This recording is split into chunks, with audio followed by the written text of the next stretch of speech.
मागील अध्यायात आपण पाहिलं होतं की बाळापाचा मुरगोडमध्ये आलेलं होतं. तिथे त्यांनी एक गुपित कळालेलं होतं. अक्कलकोटात साक्षात दत्तगुरू अवतार स्वामी समर्थ महाराज वास करत असल्याला त्यांना समजलेलं होतं. पण नियतीला काहीतर वेगळं मान्य होतं आणि बाळापाच्या मनामध्ये एक शंकेने खूप मोठं घर केलेलं होतं. मुरगोडच्या ब्राह्मणांनी त्यांना गाणगापूरला जाऊन अधिक कडक अनुष्ठान करण्याचा अजब सल्ला दिलेला होता. स्वामींना भेटण्यापूर्वी ही एक मोठी अग्निपरीक्षा होती जी बाळापाने स्वीकारलेली होती. संसार, माया आणि सुखाचा त्याग करून एक निष्ठावंत भक्त आता प्रवासाला निघालेला होता. गाणगापूरच्या संगमाच्या पावनभूमीत बाळापाचे पाऊल पडलेले होते. पण तिथे त्यांचं स्वागत कसं होणार होतं? पहिल्या दिवशी त्यांना समजलं की हा मार्ग फुलाचा नाही तर टोचणाऱ्या काट्यांचा आहे. बाळाप्पा गाणगापुरात पोचलेले होते संघर्ष करून आणि नरसिंह सरस्वतीच्या पादुकावर डोकं ठेवून त्यांनी शपथ घेतलेले होते की प्रातकाळी उठून संगमावर स्नान करायचं. दिवसभर जप तपाट स्वतःला इतकं झिजवून घ्यायचं की फक्त देवच आठवला पाहिजे. पोटाची खळगी भरण्यासाठी मधुकरी मागायची. पण त्यातही बाळाप्पाने एक नियम कडक लावलेला होता. जी काही भिक्षा मिळेल ती जोळी ते संगमाच्या पाण्यात बुडवून पूर्णपणे ओली करायची होती. असा मनात कडक नियम चाललेला होता. ते भिजलेलं बेचव झालेलं भाकरी आणि खडकावर बसून शांतपणे खाताना बाळाप्पाचे डोळे ओलावलेले होते. अंगावर फक्त एक छाती, पण मनात स्वामींना भेटण्यासाठी ती तीव्र ओढ त्यांना शांत बसू देतच नव्हती. बाळाप्पा यांचं शरीर क्रुशोष झालेलं होतं. हाडांचा सापळा झालेला होता. पण त्यांच्या डोळ्यात एक वेगळीच तेज झालेलं होतं. श्री क्षेत्र गाणगापूरच्या त्या दगड्या धोंड्यामध्ये एक महान सेवेकरी आपल्या आयुष्याची पेरणी करायला आलेलं होतं. याच वेळी गाणगापूरमध्ये अय्याराम नावाचे एक सेवेकरी होते. त्यांना बाळाप्पाच्या हालाची खूप दया आलेली होती. ते म्हणाले, बाळाप्पा, काय इतके हाल सोसता? आमच्या घरी या, आम्ही तुमची सगळी सोय करून देऊ. 2 दिवस बाळाप्पा तिथे पोटभर जेवलेले होते. पण त्यांच्या अंतरात्म्याला त्यांना साथ घातलेली होती.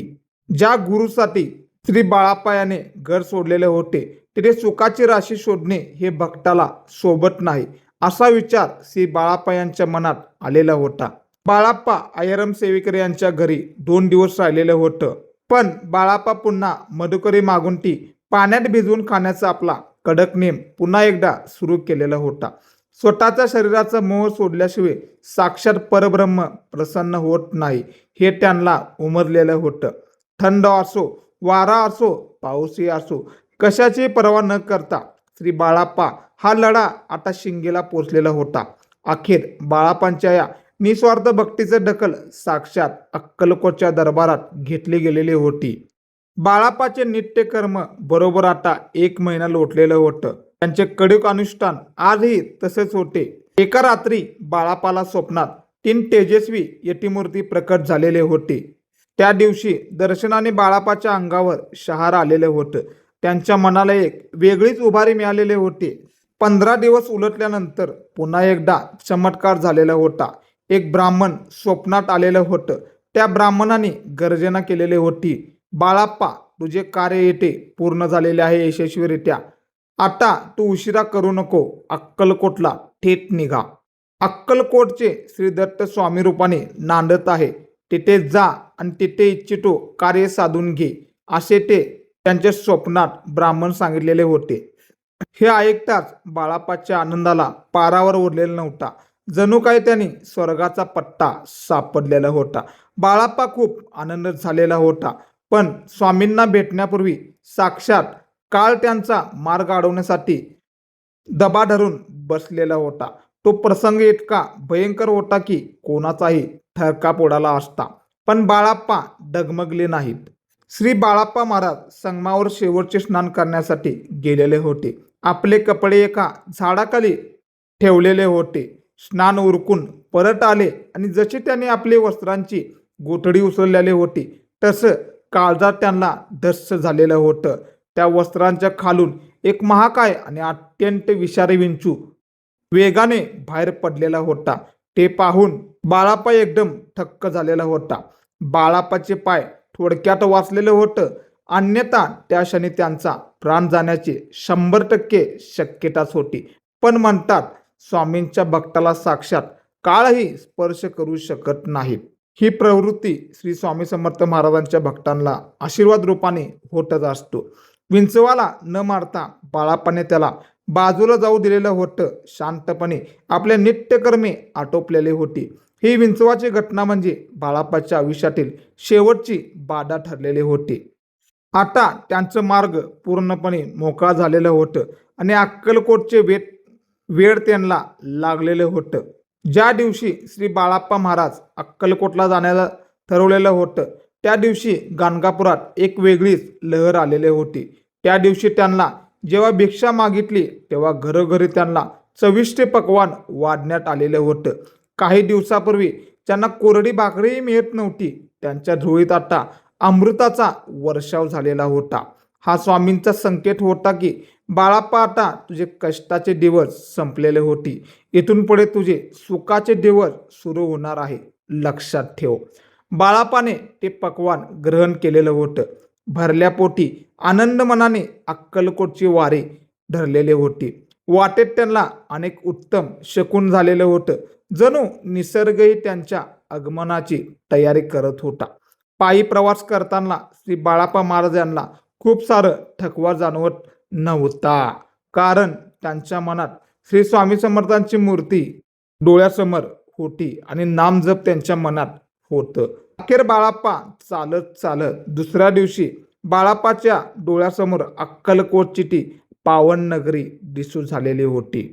बाळाप्पा अक्कलकोटमध्ये शिरलेले होते. त्या नगरीचे सौंदर्य पाहून ते पूर्णपणे देहभान विसरलेले होते. ज्या नगरीत साक्षात परब्रह्म वास करतात, तिथे दुःख आणि दरिद्रे कसे टिकणार असे बाळाप्पाच्या मनात आलेलं होतं. अक्कलकोटची ती गल्ली, ती झाडं, ते वातावरण बाळाप्पांना वैकुंठासारखं वाटू लागलेलं होतं. जसे की गुरु आणि शिष्याची भेट होते तसं प्रत्येक माणसामध्ये त्यांना स्वामींचा अंश दिसत होता. मनातील भीती पूर्णपणे नायनाट झालेलं होतं. इथून पुढे बाळाप्पाच्या जीवनाचा एक नवीन अध्याय सुरू होणार होता. स्वामींच्या चरणाची धूळ कपाळाला लावण्यासाठी बाळाप्पाचे पावलं वेगाने पडू लागलेले होते. ज्या भेटीची ते कित्येक दिवसापासून वाट पाहत होते, तो क्षण अखेर आता अगदी जवळ आलेला होता. अक्कलकोटच्या भूमीने या महान सेवेकऱ्याचे गुपचूप स्वागत केलेलं होतं आणि इतिहास लिहिणार होता. श्री बाळाप्पा महाराज यांना समजलं होतं की श्री स्वामी समर्थ महाराज एका वडाच्या झाडाखाली विराजमान झालेले आहेत. जसा जसा बाळाप्पा महाराज जवळ जात होते, तसा तसा त्यांच्या हृदयाची धडधड वाढत चाललेले होते. स्वामींनी मला ओळखतील का, मला जवळ घेतील का, असे हजारो प्रश्न श्री बाळाप्पा महाराज यांच्या मनात खूप आलेले होते. पण स्वामी तर अंतर्यामी आहेत, आपल्याला तर माहीतच आहे. त्यांना आपल्या या लाडक्या भक्ताची सर्व माहिती आधीच होती. बाळाप्पांनी लांबूनच स्वामींचे ते अजानुभाव रूप आणि तेजस्वी चेहरा पाहिला आणि ते ठबकलेले होते. त्यांच्या डोळ्यात अश्रूंचा धारा वाहू लागलेला होता, कारण साक्षात देव त्यांच्या समोर होता. गाणगापूरची जी तपस्या आणि विंचवाचं ते संकट या एका दर्शनाने सार्थक होऊ लागलेलं होतं. आत्ता फक्त श्री स्वामी समर्थ शब्दांची वाट पाहायची होती, जे बाळाप्पाचे आयुष्य इथून पुढे बदलणार होते. अक्कलकोटचे श्री स्वामी समर्थ महाराज बाळाप्पा महाराजकर पाहिलेलं होतं. त्यांच्या ते एका नजरेत बाळाप्पा महाराजांचे अनेक जन्मांचे पाप धुवून गेलेलं होतं. बाळाप्पाने स्वामींच्या चरणावर साष्टांग दंडवत घातलेलं होतं, स्वतःला पूर्णपणे अर्पण केलेला होता. स्वामींचा तो आशीर्वाद आता श्री बाळाप्पा महाराजांच्या पाठीशी खंबीरपणे उभा राहणार होता. ज्या बाळाप्पा महाराजांनी घरदारचा त्याग केला, त्याने आता जगातील सर्वात मोठी संपत्ती मिळवलेली होती. स्वामींच्या सेवेत रुजू होणे हे त्यांच्या आयुष्यातील सर्वात मोठे ध्येय आता पूर्ण झालेला होता.